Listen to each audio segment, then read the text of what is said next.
literally tore my labrum the week before he came, and it's like.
All right, before we get things going, I want to pass the mic to Brendan Buckley. He's the Executive Director of Beat the Streets. I'm going to let him say a few words about the event, and then we'll do the athlete presser with our 5 men's freestyle athletes.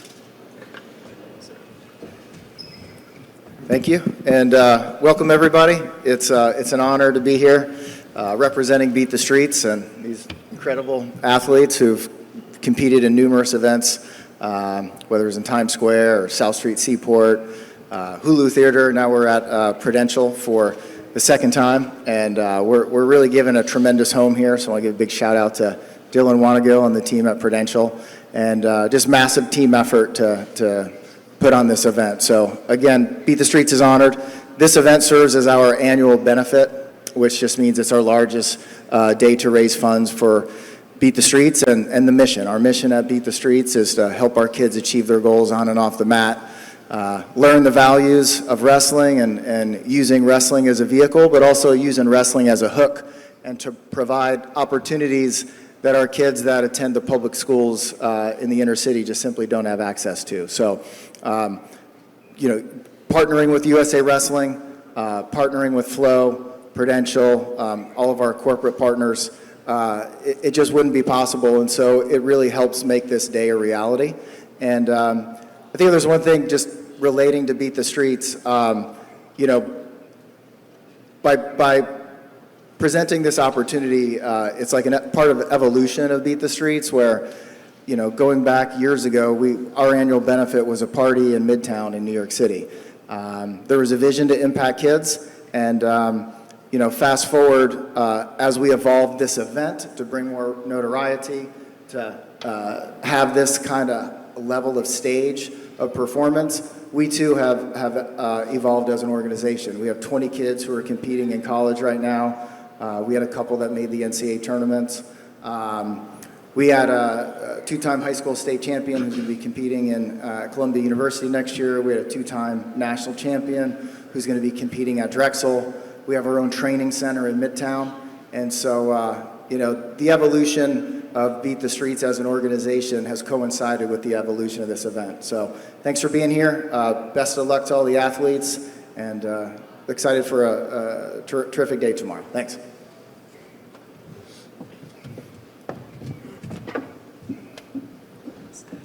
Thank you, Brendan.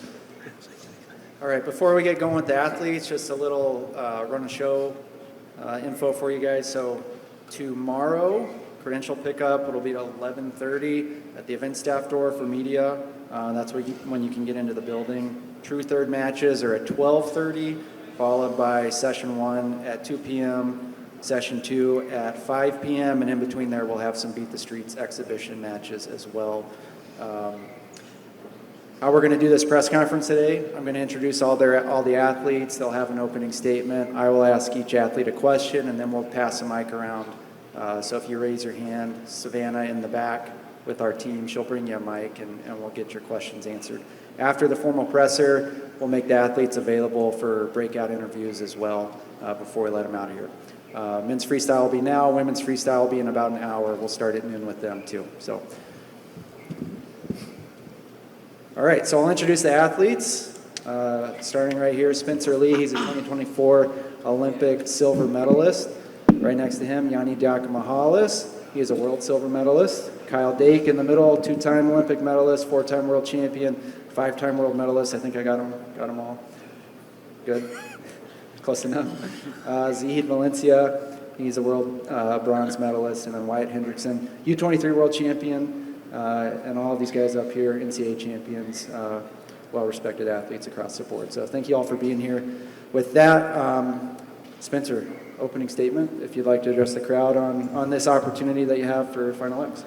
Well, I'm excited to compete in my first Final X. This is my second senior level world, qualifier, make a team. So I'm excited to compete in it and excited to get my career started after a long break from no freestyle. So. Go ahead, Yianni. Yeah, I'm glad to be back. I've taken a lot of tries at it, but hopefully gonna wrestle well, wrestle hard this weekend, and just to continue to enjoy what I'm doing. Like Spencer, one of my first tries at Final X. I'm really excited for the opportunity. It's just a lot of fun to be here and just to see all the familiar faces and continue to compete and have fun. Yeah, I'm just honored and excited to be competing here. I want to thank everyone that put the event together, and just really blessed to be able to be put into this opportunity. This is my first Final X. Really excited, really grateful for my family. They've been a big part of my life, especially on the wrestling field these past couple of years. I didn't know if wrestling was going to be over, but I think we got a couple more years left. I'm really grateful for the WCAP program allowing me to do what I love the most, and that's wrestle. All right, I'll keep going with you, Wyatt. Wyatt, can you just talk about the opportunity to wrestle for Team USA on both fronts, right? You have active duty with your side at the Air Force, and also the opportunity here to represent the country potentially at a World Championship event as well. So just talk about that a little bit. Absolutely. I mean, obviously, I think the United States of America is the best country in the world, and I want to represent that and support it in every way, shape, and form. And even when I was at the Air Force Academy, being able to go rep USA on my chest, it means a lot to me because it's not only obviously on the wrestling side, but I love what I do. I'm selfish for this country, and having opportunities like this are exciting because it just shows that I can still do what I love while also being able to fulfill my dream of being in the military. So I'm just really grateful, and even sometimes there's some bumps, but I enjoy every bit of it. Every story's fun. Thanks, Wyatt. Kyle, I'll come to you real quick. Obviously, you've achieved a lot in the sport at every level. Can you just talk about your motivation, what keeps you going, and why you continue to get back on the mat and compete? It's pretty simple. It's just fun, you know, like being able to come out here and compete, train every day, and be able to share it with my family. I really enjoy it. So keep coming back as long as I can, and keep having fun with it. Thanks, Kyle. Spencer, can you just talk about how you've grown since your Olympic experience, and for you, when Spencer Lee's at his best, what makes Spencer the best on the mat? I think a lot of what I learned in my past competitions and in my losses is just, I think I have to do more opportunity, more scoring opportunities. Tom always tells me you might only get 2 or 3 in a match, and you have to take advantage of those opportunities, and I have not taken advantage of those opportunities, and that's ended in losses for me. So I know that I have to go out there and, capitalize on those improvements, and I learned a lot from my experience at the Olympic Games, and I look forward to continuing to compete and strive to, hopefully compete in another one. But right now, one thing at a time, gotta get ready for tomorrow. So, Thanks, Spencer. Zahid, can you talk a little bit just about your development as a wrestler, how you've evolved to this point, and why now is your time?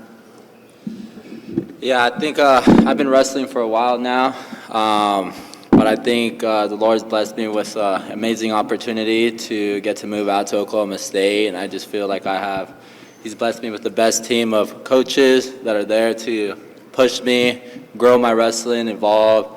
A team of partners that are willing to grind with me every day, push me to that deep waters, and just a team of massage therapists, chiropractors, witch doctors. I just feel like I have the best spot to be able to perform at my best, and I'm just excited to show all the fans a good performance.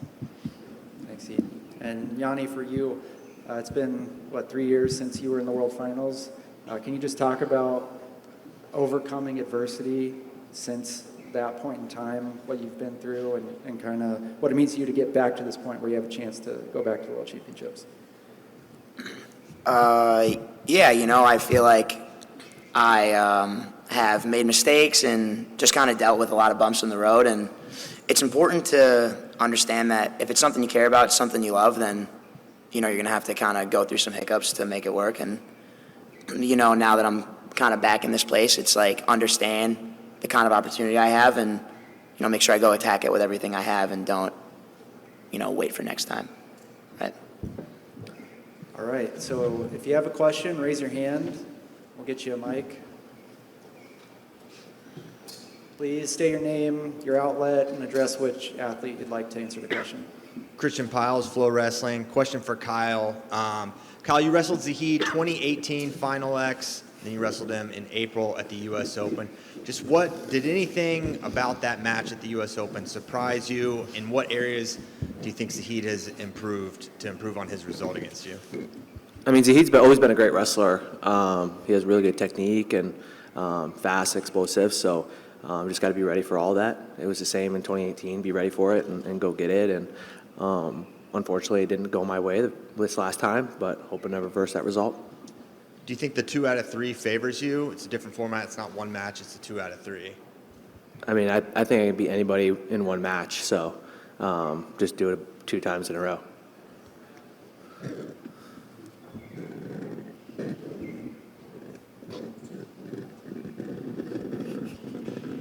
Andrew Spey, also Flow Wrestling. Question is both for Zahid and Wyatt. Zahid, you mentioned it a little bit earlier, but you guys both moved down to Stillwater. You have a different environment. You're both had been in other places for a while before that and had great success, but I just wanted to know if you could expand on that, let everybody know kind of what's different and what you're happy about the new situation in Stillwater.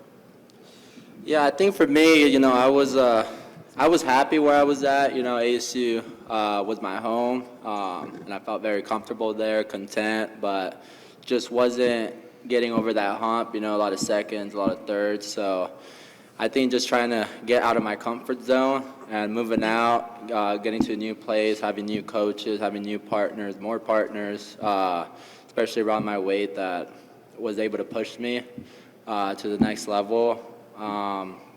Different lifestyle. So I just think everything put together with the success that I've had is, I think, the best choice for me. Zahid and I have wrestled a couple times too, but I'll tell you what, most of my wrestle guys a little bit lighter than me. I can sprawl on him, but I tried sprawling on Zahid and he picked me up. I'm like, what the heck is going on? But no, Stillwater is it's a special place, and especially for me, I think the biggest thing when you're trying to improve as a wrestler is having coaches that see stuff a different way. For example, if you have 100 different coaches look at a situation, they're going to see it 100 different ways. And there's a lot of great coaches at Oklahoma State, and I've wrestled with Coach Jimmy. And so, I mean, the perspectives and the way they see stuff and the way they can explain it to me, it resonates with me a lot.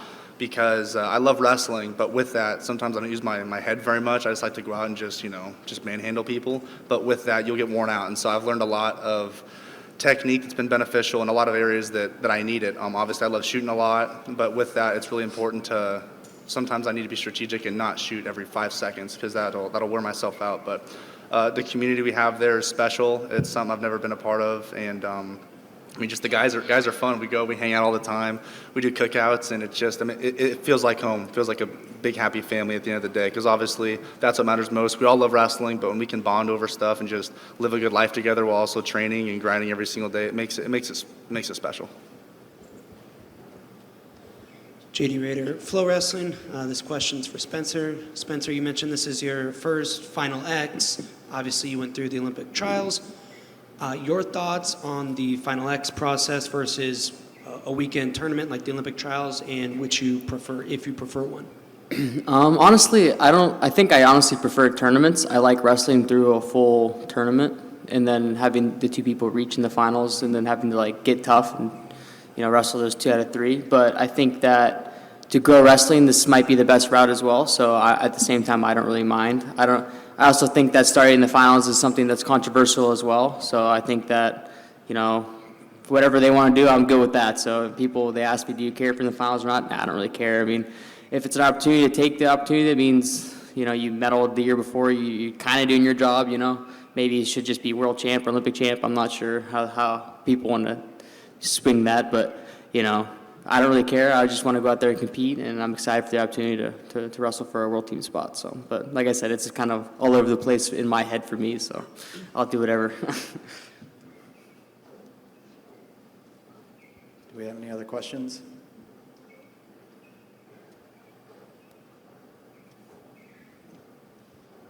Thanks. Questions for Yianni. Yianni, you took some time off the mat dealing with injuries after the Olympic trials. Was there ever a period of time or a question like, am I going to be able to get back to this level? And how has the move up to 70 kilograms potentially benefited your return to Final X? Yeah, I feel like, whenever you have a streak of disappointments, maybe is the way to say it, you kind of wonder, what am I doing wrong? What do I need to be doing differently? And then you get hurt. Now you're kind of like, am I just banging my head against the wall? But the definition of insanity is doing the same thing over and over, expecting different results. So, at Cornell, we made a bunch of changes. I made changes to my training plan, and just doing a little bit better job taking care of myself and having a more calculated approach to what I'm doing, I think has made a huge difference for me. Being up at 70 is really great. It's nice to be able to just train really hard consistently, not checking my weight all the time, not really focused on that until maybe the day before. So kind of what I'm doing right now feels really good, feels sustainable, and I'm really happy with how things are going.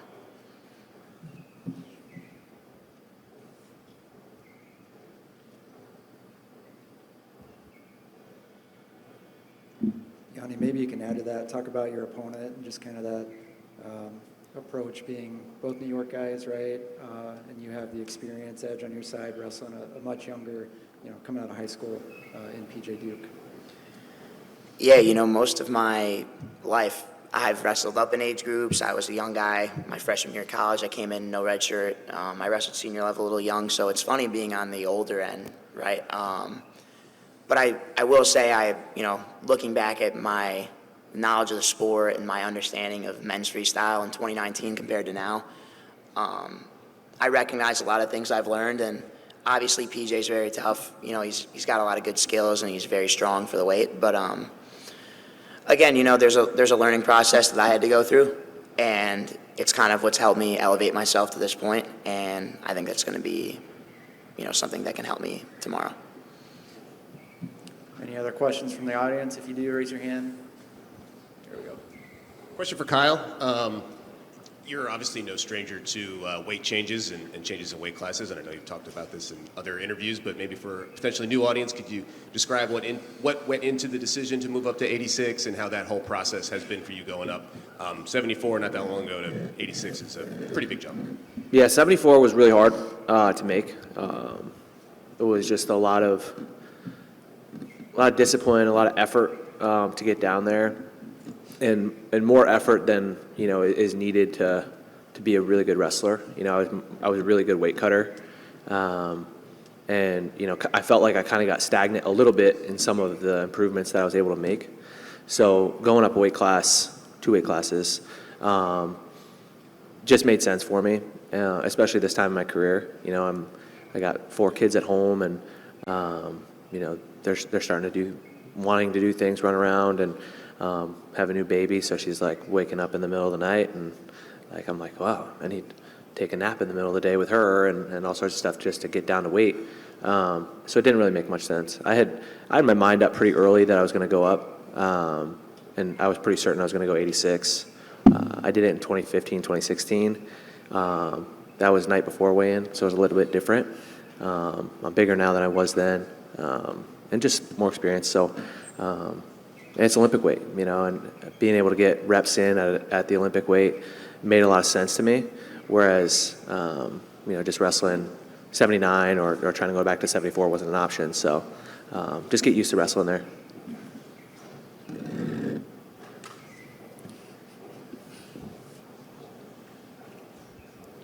Questions for Zahid.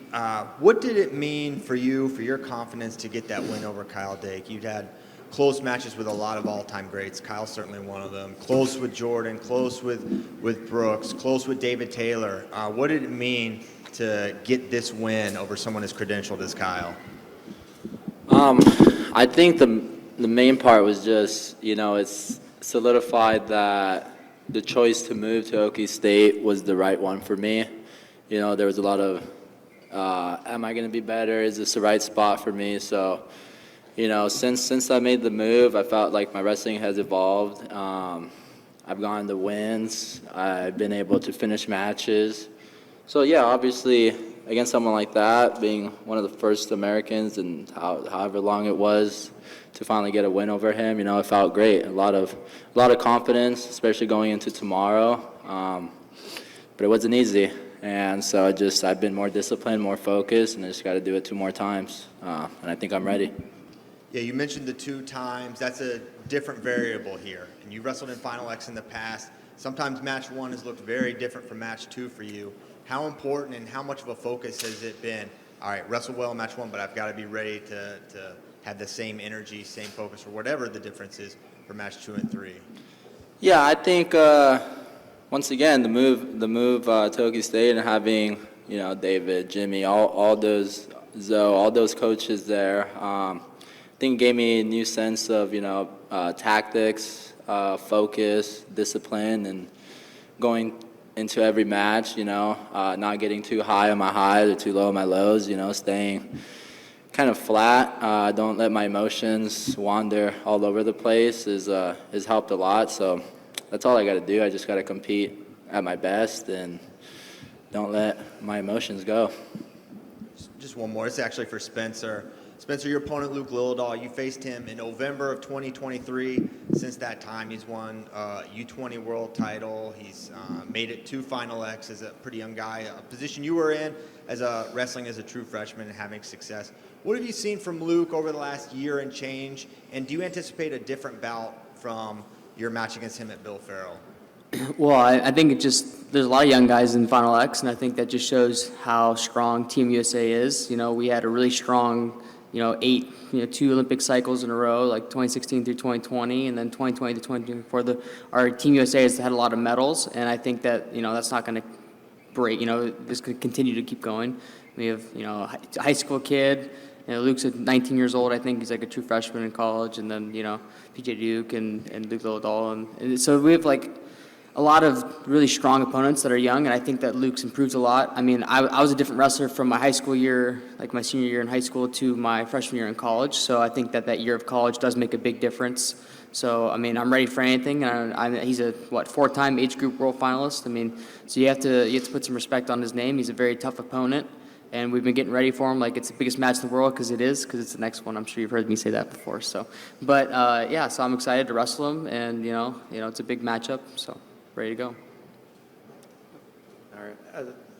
Right here. Kyle Klingman with Flow. Wyatt, how has your life changed since your win over Gable in the NCAA championships? Yeah, I've always been like a small town guy. I like just living my own life by myself, but it's been exciting. There's been a lot of great opportunities I've recently had, so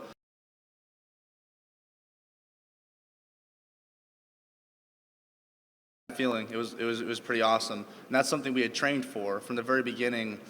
We never really cared. I've never really cared who I had to go against. I had a goal of being a national champion, and even when stuff changed or Gable joined, there wasn't a conversation about it because it didn't really matter. It wasn't going to change what I was doing. It didn't really care. And so being able to have that outlook on it, 9 months before the national tournament and train the way we want to train to be a national champion and have that opportunity to wrestle in the finals, it was awesome. It was really exciting. I had to learn how to take a step back. Obviously, I've got a lot of new fans, little wrestlers that are excited and reaching out. And I remember I was once that little kid, and I was looking up to some of these guys up here on stage when I was a little bit of a youngster. And so I know how it feels whenever someone